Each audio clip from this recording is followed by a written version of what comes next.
I have compiled a handful of photos that embody everything wrong with the Green Party. Timothy Paul addressing a protest in Wellington. Something I dislike about the Greens is that they present themselves as activists, not politicians.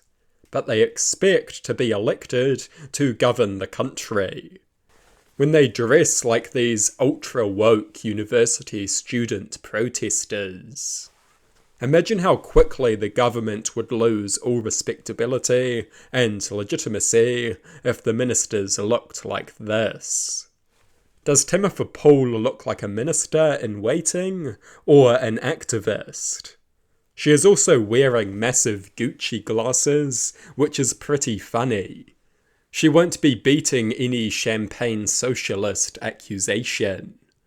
And for God's sake, mindless capitalist consumerism from a Green MP. It is quite something. Some level of seriousness and professionalism would be nice. Dressing like a protester is fine if you are a protester.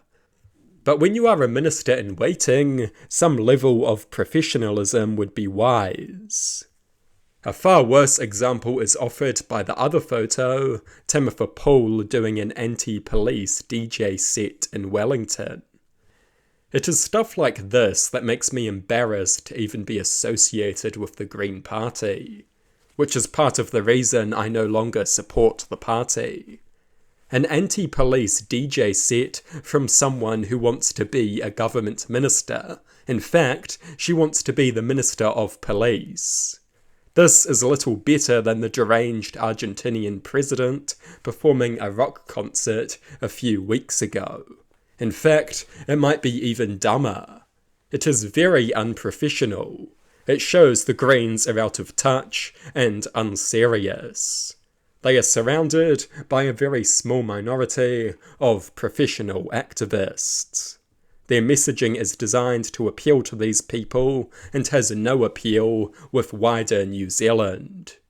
If they got into government and continued with this kind of antics, the government would quickly become a total laughingstock. But it gets worse.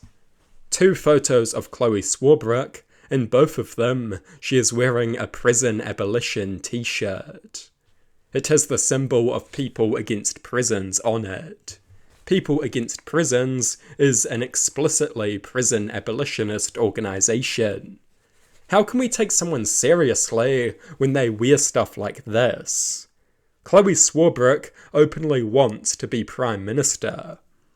Does she think portraying herself as an out-of-touch activist is going to make her electable?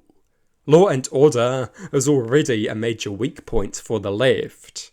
Playing into this by wearing prison abolitionist merchandise is just idiotic. Prison abolitionism is stupid. It is radicalism for the sake of radicalism.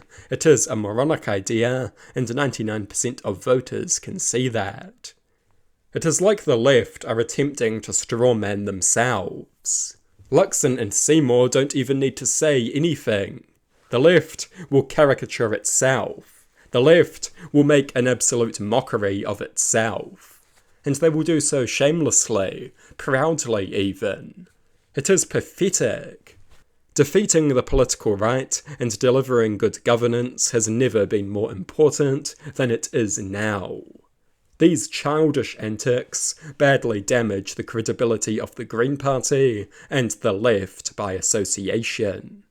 Politics is not a social club. I am not interested in cringeworthy virtue signalling aimed at radical activist morons. People who treat being on the left as a personal identity rather than a serious political movement. I do not like this form of left-wing politics. In fact, I detest it. It is holding us back. It cannot be taken seriously. The Greens need to sort themselves out. They need to start distancing themselves from the deranged excesses of the left, rather than desperately virtue signalling to them. When most of these fringe radicals are probably lazy slobs who don't even bother to vote. And even if they do, they only account for less than 1% of the public. I mean, how many people really support prison abolition? It is a joke. I want the left to represent ordinary working class New Zealanders, not fringe activists from Wellington.